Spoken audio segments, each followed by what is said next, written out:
Bienvenue à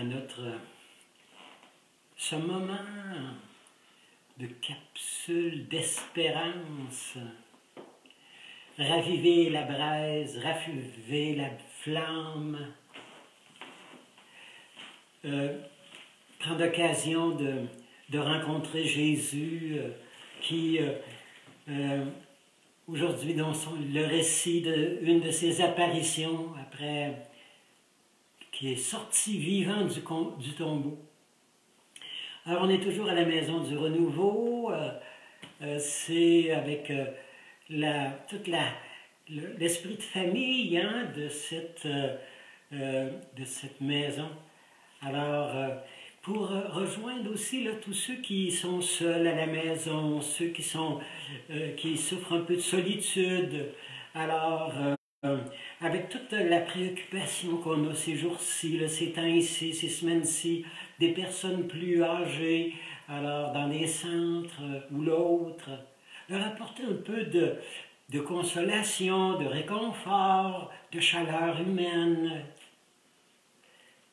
L'Évangile, vous pouvez le prendre dans votre Bible, dans la main. Votre prions en Église d'aujourd'hui, c'est la messe. Alors, c'est Jésus qui, encore une fois, apparaît aux siens, à ses disciples. Alors, parce que vous savez, croire à l'apparition de Jésus, croire à son amour, on n'a pas de difficulté à dire, il y a tellement d'injustice dans le monde, il y a tellement de haine, il y a tellement de violence. Mais quand c'est de l'amour, quand c'est la paix, quand c'est le partage, c'est comme si on était surpris. On a peur de l'amour. On a peur que l'amour nous transforme, que l'amour nous transfigure. Luc, chapitre 24, verset 36 et suivant. Comme les disciples parlaient entre eux, Jésus se tint présent au milieu d'eux et leur dit, « La paix soit avec vous. » Effrayés, remplis de crainte, ils s'imaginaient avoir un esprit. Il leur dit, « Pourquoi êtes-vous troublés? Pourquoi ces objections dans votre tête et dans votre cœur? Regardez, c'est bien moi. Mes pieds, mes mains, c'est moi. Un esprit n'a pas de chair, ni d'os. Moi, j'en ai. C'est moi. » À ces mots, il leur montra ses mains, ses pieds, son côté.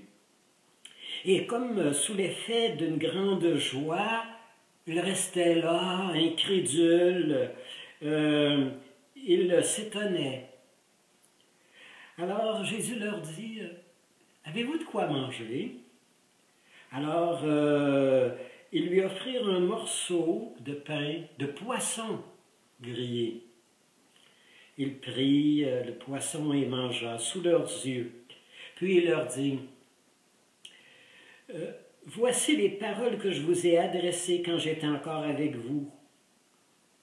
Il faut que s'accomplisse tout ce qui a été écrit de moi dans la loi de Moïse, les prophètes, les psaumes. » Alors ils leur ouvrirent l'intelligence aux Écritures et il leur dit, c'est comme il a été écrit, le Christ souffrira, ressuscitera des morts le 3e jour.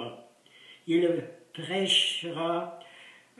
prêchera la conversion, le retour à Dieu et à toutes les nations, à commencer par Jérusalem. Et c'est de vous en êtes des témoins. Retrouver cet élan, nous habituer à cette paix que Jésus nous apporte, à son pardon, à sa grâce. C'était touchant quand même tout à l'heure. On dit que les apôtres étaient tous réunis, vous savez, ce dimanche là, de la résurrection. Hier, il était apparu alors aux disciples d'Emmaüs, et là, les disciples d'Emmaüs leur ont raconté, oui, on l'a vu, on a pris un repas avec lui, il nous a célébré la Pâque avec lui, le repas, le pain, le vin. Et là, aujourd'hui, il revient encore. Et on dit que pendant que les apôtres, les disciples partageaient, discutaient, se posaient des questions, pendant que les disciples parlaient, Jésus se rendit présent au milieu d'eux. Vous savez, quand on parle de nos peines, de nos souffrances, de nos désarrois, les échecs de nos vies, mais aussi de nos victoires, du retour à la maison d'un enfant, d'une personne qui est en train de vivre un moment plus difficile. Quand on se parle des événements, quand on se parle de nos états d'âme, quand on s'ouvre le cœur, Jésus est présent, il se fait présent, il nous entend, il nous écoute, il nous regarde, il veut nous toucher. Touchez-moi, je ne suis pas un fantôme, je ne suis pas un esprit. Je suis une présence réelle parmi vous. Vous n'avez qu'à m'appeler et je serai présent. Je me rendrai vraiment un des vôtres, je viendrai à votre table, j'irai voir cet enfant pour qui vous me priez, j'irai réconforter cette personne âgée qui est remplie d'angoisse. Non, je suis un des vôtres et je me rends présent. Une parabole toute simple. On raconte qu'à un moment donné, c'est un enfant, un rêve, il y a un songe. Alors, un adolescent, un jeune. Alors, pendant son rêve, son songe, il rentre dans une sorte de magasin, d'épicerie, et le serveur l'accueille chaleureusement. Alors, est-ce que je peux vous servir? Qu'est-ce que vous aimez, qu'est-ce que vous cherchez? Alors il dit, tout ce que vous voulez. Demandez-moi tout ce que vous voulez. Et le jeune le regarde et lui dit, tout ce que je désire. Ah, si vous saviez, hein? Et ce que j'aimerais que les gens s'entendent mieux, qu'on n'ait plus de guerre, quand nos familles, qu'on se pardonne, puis qu'on vive des belles retrouvailles. Ah, comme j'aimerais que les gens enfin se redonnent la main avant longtemps, qu'ils se donnent des accolades, qu'on puisse aller visiter nos malades, nos personnes hospitalisées, nos personnes âgées dans les foyers. Ah, que j'aimerais donc que le monde puisse recommencer à se serrer dans leurs bras et se visiter. J'aimerais tellement que les gens retrouvent le travail après un temps d'arrêt, de confinement. J'aimerais tellement que les gens puissent se retrouver dans des fêtes de famille, alors dans des rassemblements, dans des grandes rencontres.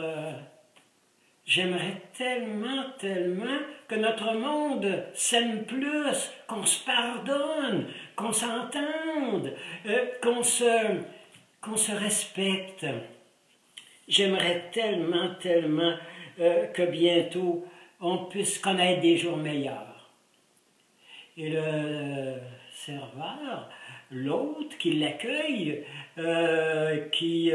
alors il lui dit, mais monsieur, je pense que vous êtes pas au bon endroit, je pense que vous n'êtes pas venu à la bonne place, tout ce que vous rêvez, tout ce que vous désirez, c'est bien, mais ici, monsieur, on ne sert on ne sert que pas de fruits, on ne vend pas de fruits, on ne vend que des semences, on ne donne que des semences. Ce jeune-là, il aurait voulu avoir les fruits tout faits. Il aurait voulu que ça se fasse comme par miracle, comme par magie, comme par enchantement. Non, non, non, non, non, non, non.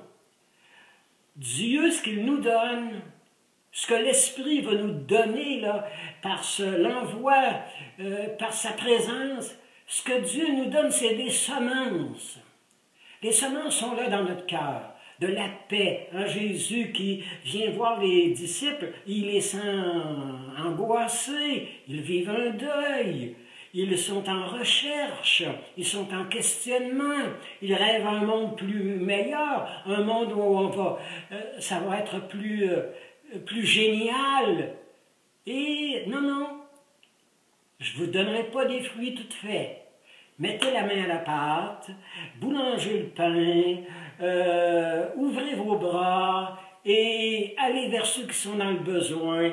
Les gens ont tellement, tellement besoin de notre présence.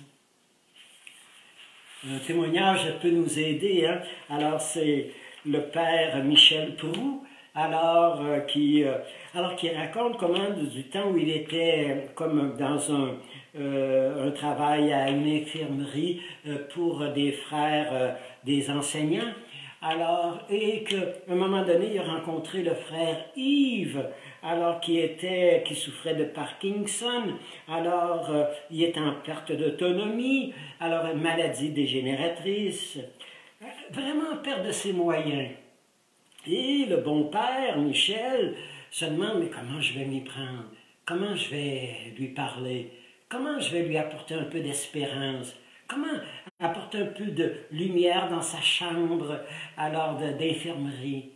Après avoir l'écouté, le regardé dans sa peine, dans sa souffrance, le père Michel risque, sous l'inspiration de l'Esprit, de parler, lui, il dit, frère Yves, vous vous rendez compte que le plus beau est devant vous. Il n'est pas encore arrivé, il est devant vous. Et le malade regarde le père et lui dit, vous voudrez les rire? Le plus beau est à venir. Ben voyons, regardez là ce que la maladie est en train de faire de moi. Et le père Michel se met à lui dire, frère, imaginez-vous quand ce sera, qu'est-ce que ça va être quand vous allez vous réveiller dans la résurrection, au bout du voyage. Vous allez vous réveiller avec un corps vigoureux, alerte, jeune, et vous pourrez à nouveau gambader comme un jeune poulain au printemps. Imaginez-vous ce que ce sera lorsque vous pourrez danser, valser avec des personnes que vous avez beaucoup aimées dans votre histoire, et que vous pourrez les serrer dans vos bras. Et imaginez-vous la fête quand tous les défunts, les trépassés, vous les rencontrerez et que vous serez dans la lumière, que vous serez en famille, que vous seriez dans le meilleur. Oui, mon frère, je vous l'assure, le plus beau est devant vous. L'autre est le père de raconter la paix qui s'est installée. La paix, bien sûr, la maladie a continué. Bien sûr, la déchéance du corps s'est faite. Mais le frère s'en allait vers un monde meilleur. On attend. Le plus beau nous attend. Le plus beau n'est pas encore arrivé. Il est là devant nous. Jules Beaulac, un très, très, très beau texte. Pâques, vous savez, c'est chaque fois que l'amour l'emporte sur la haine, que la guerre cède le pas à la paix, que la dispute disparaît devant le pardon. Oui, oui, il fait Pâques dans notre monde à ce moment-là. Pâques, c'est quand un enfant affamé trouve du pain pour se mettre dans la bouche. Quand le prisonnier torturé et libéré retrouve sa famille, les siens. Quand une femme cesse d'être battue, il fait Pâques dans cette maison, il fait Pâques dans cette famille. Quand un menteur arrête de tromper les gens, que le manipulateur arrête de se servir du monde à ses fins, que l'exploiteur n'utilise plus les autres pour ses besoins, il fait Pâques. Et Jésus est là au cœur de nos vies avec une puissance extraordinaire et il nous fait partager sa paix, partager sa joie, partager ce trop-plein de vie que nous sommes tous à chercher. Il y a quelqu'un qui disait un jour, vous savez, on est venu au monde comme un original. Et souvent on meurt une photocopie, comme une photocopie. Non, non, il faut retrouver, vous savez, toute l'originalité de notre personnalité, là où on n'est pas comme les autres, là où on est original, là où on est créateur, là où on est inventif, là où on a, vous savez, le cœur à l'ouvrage. Vous savez, aujourd'hui, c'est dans les fenêtres de tant de personnes, des dessins d'enfants, alors ça va bien aller, ça va bien aller. Jésus est venu dire aux disciples aujourd'hui, dans la lecture de l'Évangile, Jésus est venu dire, ça va bien aller, mais à condition que tous s'y mettent de la partie et que tous se mettent la main à la pâte pour transformer ce monde, pour le rendre meilleur, pour que les gens s'entendent mieux, qu'il y ait plus de partage, qu'on ne laisse pas les gens oubliés sur la rue à quelque part. Retrouver cette ardeur, cette passion, cet élan. Oui, tout va bien aller, mais faut-il encore se donner le temps? Ça ne sera pas pour demain matin, là. Ça ne sera pas pour après-demain. Mais dans la mesure, le meilleur s'en vient. Le meilleur s'en vient. Mais ça va nous demander des conversions. Hein? Ça va nous demander vraiment des changements d'attitude. Hein? Ça va nous appeler vraiment à des transformations dans nos façons, dans nos rapports les uns les autres, dans notre façon de notre consommation. Alors, de nos plans d'affaires, nous sommes appelés, tout va bien aller, mais à condition qu'on croit que l'Esprit va nous aider jour après jour à faire le changement. Alors, c'est pour ça qu'on va écouter un chant. Alors, c'est un chant de Jean-Claude Gianada. Alors, donne-moi la main, donne-moi la main. Sur ce chemin où on marche ensemble, et on va voir des arcs-en-ciel, on va voir l'essentiel, on va voir le soleil, on va voir le ciel dans les yeux des enfants, des jeunes, des malades, on va voir l'espérance renaître comme jamais.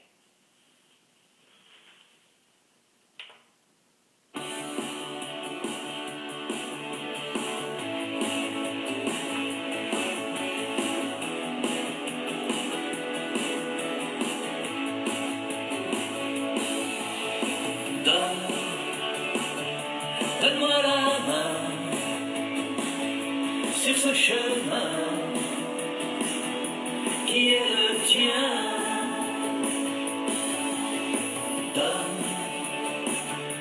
Donne-moi la main sur ce chemin qui nous rejoint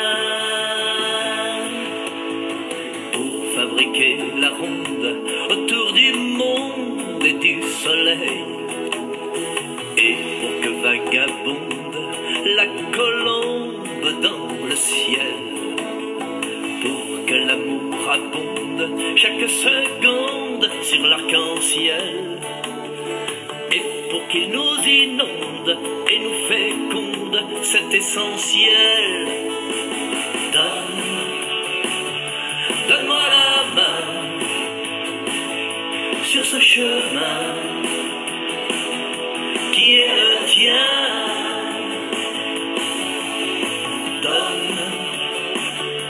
Donne-moi la main sur ce chemin qui nous rejoint, pour que soit plus solide, pour que nous guide le soleil, pour que soit plus limpide et plus candide notre ciel, pour que soit plus splendide et moins timide l'arc-en-ciel, pour être plus lucide et plus avide d'essentiel. Donne-moi la main sur ce chemin qui est le tien. Donne